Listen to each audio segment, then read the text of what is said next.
¿Qué onda? Hoy vamos a explicar el funcionamiento de la carta de Smith. Dentro de las telecomunicaciones tenemos un problema cuando queremos ajustar cierta carga con una impedancia característica. Para ello nos podemos valer de ecuaciones y de la teoría clásica. Sin embargo, hay una forma más rápida que es usar la carta de Smith. La carta de Smith es una carta que creó un ingeniero llamado Philip Smith en 1930 para los laboratorios Bell. ¿Y de qué nos sirve? Que vamos a ocupar únicamente un lápiz, un transportador, una regla y la famosa carta de Smith para poder acoplar nuestras señales. Vamos a ver cómo se hace paso a paso. Bien, vamos a tratar de calcular la carga desconocida a partir del círculo de Smith. Entonces, ¿qué es lo que se tiene que hacer?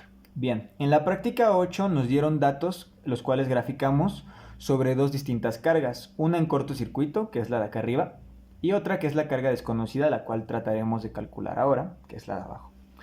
Entonces, ¿qué es lo que se debe de hacer? Debemos proceder con lo siguiente. Vamos a identificar de primera instancia los dos puntos mínimos del cortocircuito, que según esta gráfica está en 33 y en 16.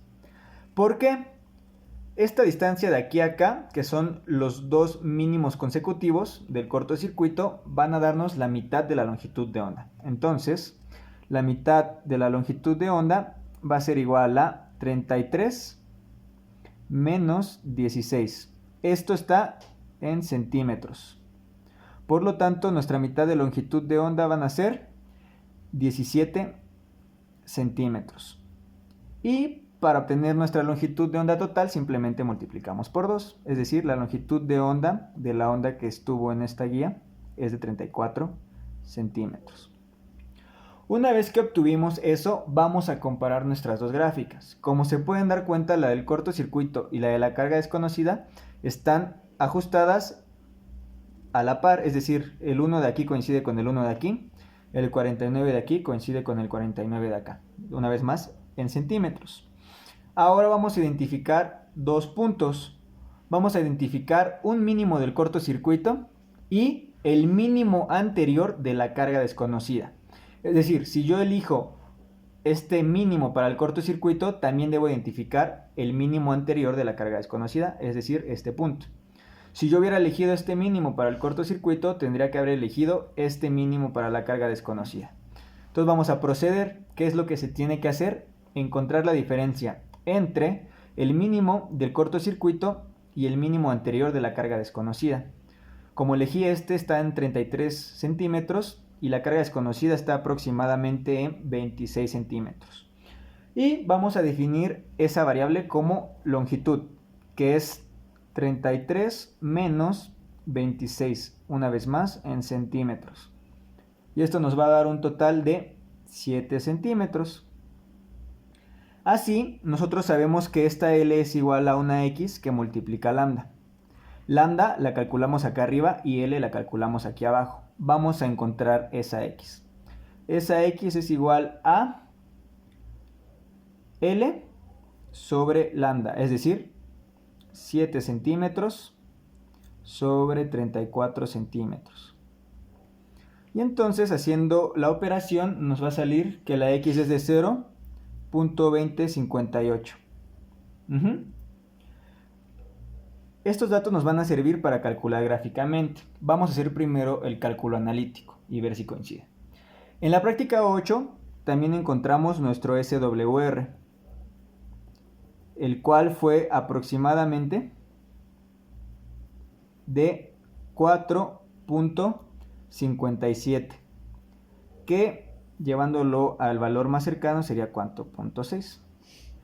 Obteniendo estos datos podemos calcular lo que vamos a necesitar. Vamos a calcular el factor absoluto de gamma, el cual está dado por SWR menos 1 sobre SWR más 1. Sustituyendo vamos a tener que el factor absoluto de gamma va a ser 4.6 menos 1 sobre 4.6 más 1. Al hacer la operación, este nos da de 0.64. Y además de eso vamos a obtener nuestro ángulo, que va a estar dado por menos pi más 4pi sobre 34, que sería nuestra lambda, y todo esto multiplica a nuestra L, que fue de 7 centímetros. Lo mismo acá, centímetros.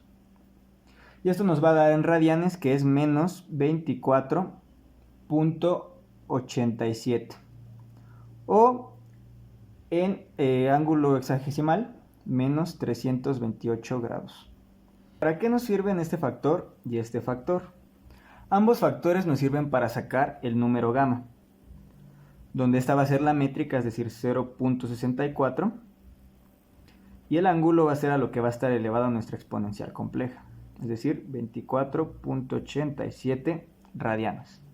Expandiéndolo de forma polar, nos va a quedar que 0.64 por coseno de menos 24.87 radianes más 0.64 por el seno de menos 24.87 radianes por el número j, es decir, el complejo. Y esto nos va a dar como, si lo sacan, 0.5427j, perdón, 27, más 0.3391j. Y ZL, es decir, la impedancia de carga, va a ser igual a Z0 por 1 más gamma entre 1 menos gamma. Y esto, si lo desarrollan, nos va a dar 91.43 más 104.62 J ohm. O normalizado, nos va a dar, va a ser 91.43 entre 50, es decir, 1.82, 96, más 104.62 entre 50, que es igual a 2.0924 J ohm. Y este es el resultado teórico. Veamos cómo se hace en la carta de Schmidt. Para el cálculo en la carta de Schmidt nos vamos a valer de dos cosas importantes. Una va a ser la X que calculamos, que nos va a decir cuánto se desplazó en la longitud de onda, y lo otro va a ser el SWR. Entonces, vamos a marcar iniciando del 1, que es nuestro centro,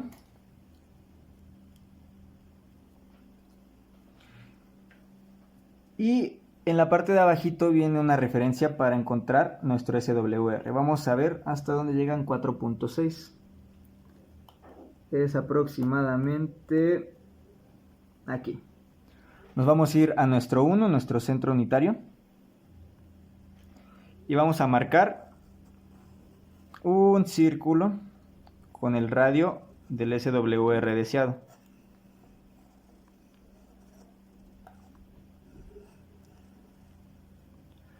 Una vez que tengamos el círculo, nos vamos a ir a nuestra referencia, que en este caso es cortocircuito, es decir, 0 de resistencia, que sería lo de aquí. Y vamos a identificar hacia el generador, que sería esta parte de acá afuera, nuestro valor de X, que sería 0.26, más o menos por aquí. Se marca una línea que va a rodear todo el círculo externo hasta llegar a nuestro valor deseado, que es este de aquí. Y con nuestra regla vamos a marcar desde el centro, que sería nuestro 1, nuestro círculo unitario, hasta la línea que marcamos acá afuera. Marcamos nuestra línea recta.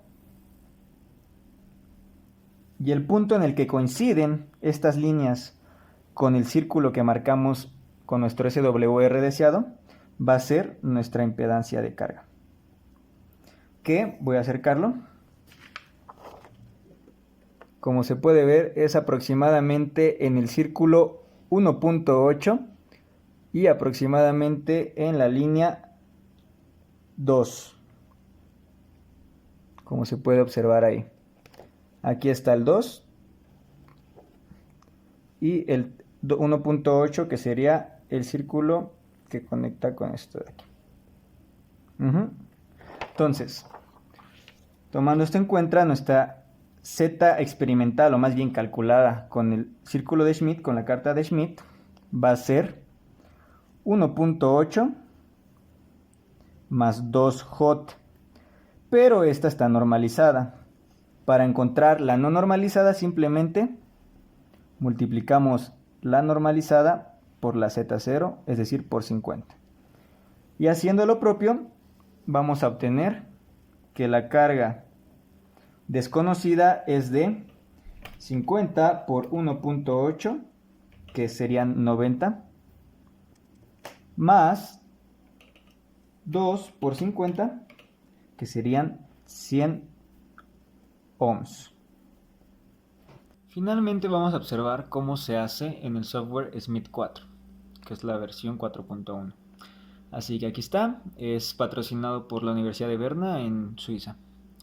Bien, lo primero que se tiene que hacer es meter nuestro BSR o WSR obtenido en la práctica 8. Nos vamos a herramientas, Tools, le picamos en círculos, BSWR y le ponemos 4.6.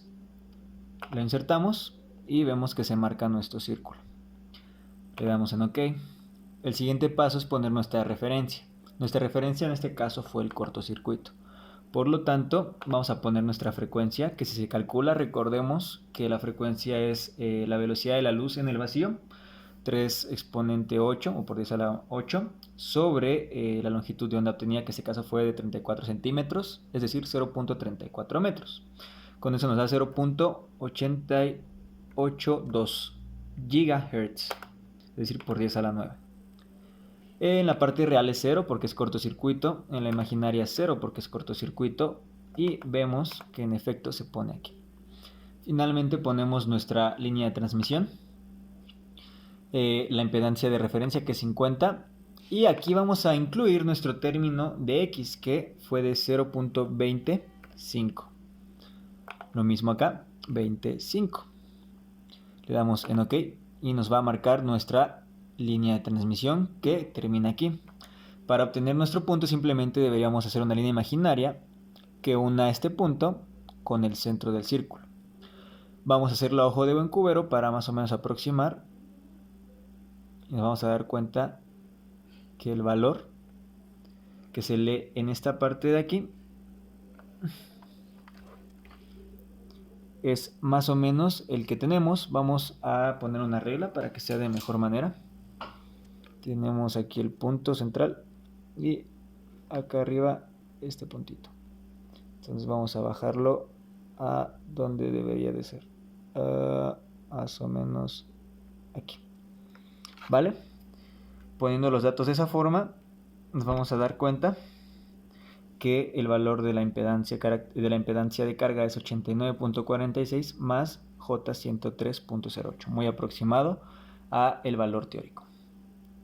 Gracias, esto es todo.